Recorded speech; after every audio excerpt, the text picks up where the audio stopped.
Hello, good morning, good afternoon. Nakita ko pala ito sa aming cabinet, so naisipan kong lutuin kasi pakain ko sa aking anak.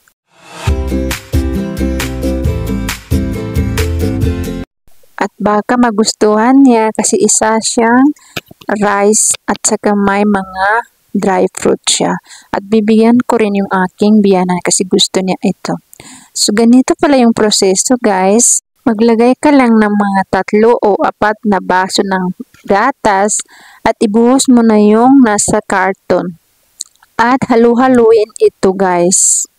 At pagkatapos nun, ay ilagay mo siya sa mainit na apoy. At yun, ihalo-halo mo siya kasi nga maninigas yan pag hindi mo siya ihalo-halo, guys. So, konting apoy lang, guys. At ayan na yung finished product, guys. At ilagay mo na yan sa ref pag malamig na konti.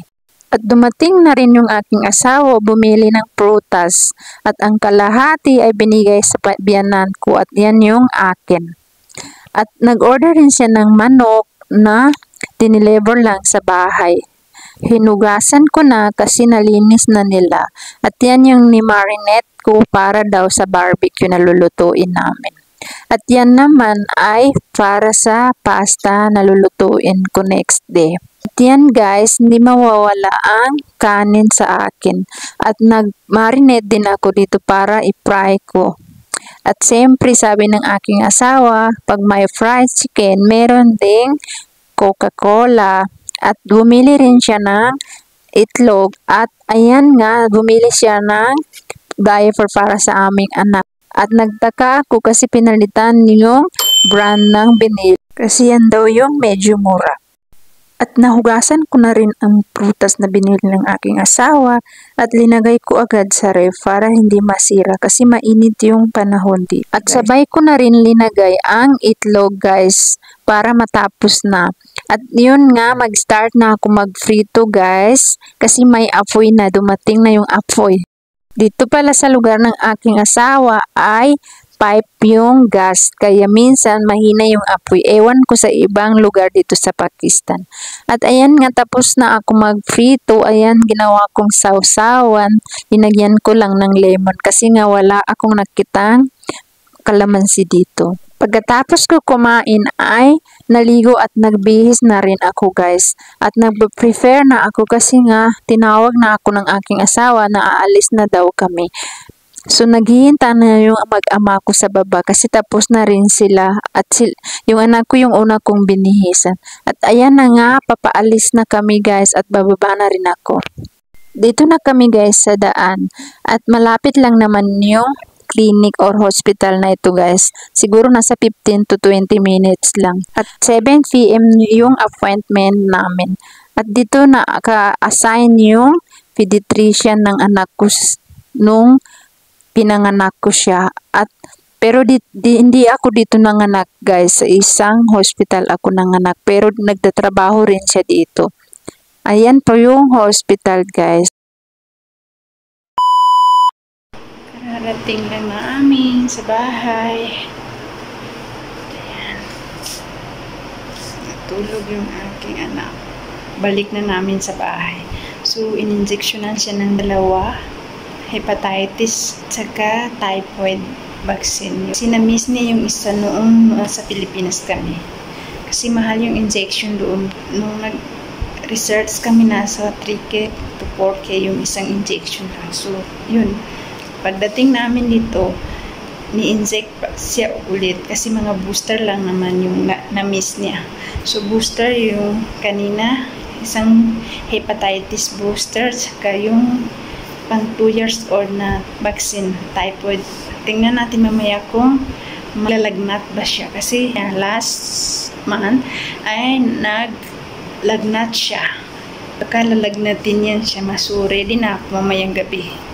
Ayan siya. Tulog na tulog yan, oh. Ayan, guys. Tatanggalin ko yung ano. Tingnan nyo, oh. Yan yung ano niya.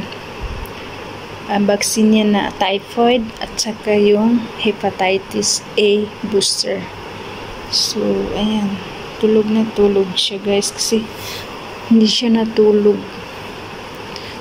Binigyan din siya ng yung vitamin na bigay sa kanya, i-continue pa daw yun ng 1 to 2 months. So tapos na niya yung 1 month na sabi ng doktor, pero kailangan pa daw i-continue. Iron man yung bigay niya na isa, tsaka vitamins B6, B12. So yun. Bawa naman yung baby ko ba? Masakit yan siya, guys. So, ayan. Nabaksin siya, guys. Mamaya yan, lalagnatin siya magkakatibo. Pero meron naman kaming Panadol. So, binigyan yung vitamin niya na bigay sa kanya. 1 buwan yun siya. Tapos, i-continue lang daw yun kasi. Ng 1 to 2 months, ganyan. So, kaya avoid junk food daw, tsaka mga drinks, tsaka control daw sa screen. So, yun. Okay naman siya, alhamdulillah. Hindi na ako nakapag-video dun sa loob ng room kasi nga nahiya ako kasi ibang lahi ako. Tapos nahiya ako dun sa doktor ni Hamdi. Bidya ni Hamdi since born yan yung doktor niya. So, nung pinanganak ko si Hamdi, yan din yung doktor niya na nag-check sa kanya nung after birth niya. So, hanggang ngayon. So, ngayon, tapos na yung 2 years old vaccine niya, saka mga booster niya. So, 4 to 5 years old si Hamdi bago kami makabalik ulit. So, sabi ng doktor niya, makakapahinga pa daw si Hamdi. At saka pagbalik daw niya, susuntokin niya yung doktor kasi malaki na daw pagbalik. Naman siya, sabi ko, magka-rest naman si Hamdi, sabi ko. Alhamdulillah, sabi niya, oo. So, yun. Ang bait ng doktor ni Hamdi, tsaka yun. Tsaka doktor ni Hamdi, nagtapos siya sa UK. Lahat naman ng mga ibang doktor dito, nagmamaster at nag-aaral sila ng college sa ibang bansa. So, yung asawa ko, nag-aral yan sa Amerika. So, karamihan dito sa kanila, pag-graduate dito, nagmamaster sila sa ibang bansa. Yung iba, dun sila nagka-college. So, mga bigatin din yung mga doctor dito sa Pakistan. Hanggang dito lang, hanggang sa muli. Allah Hafiz.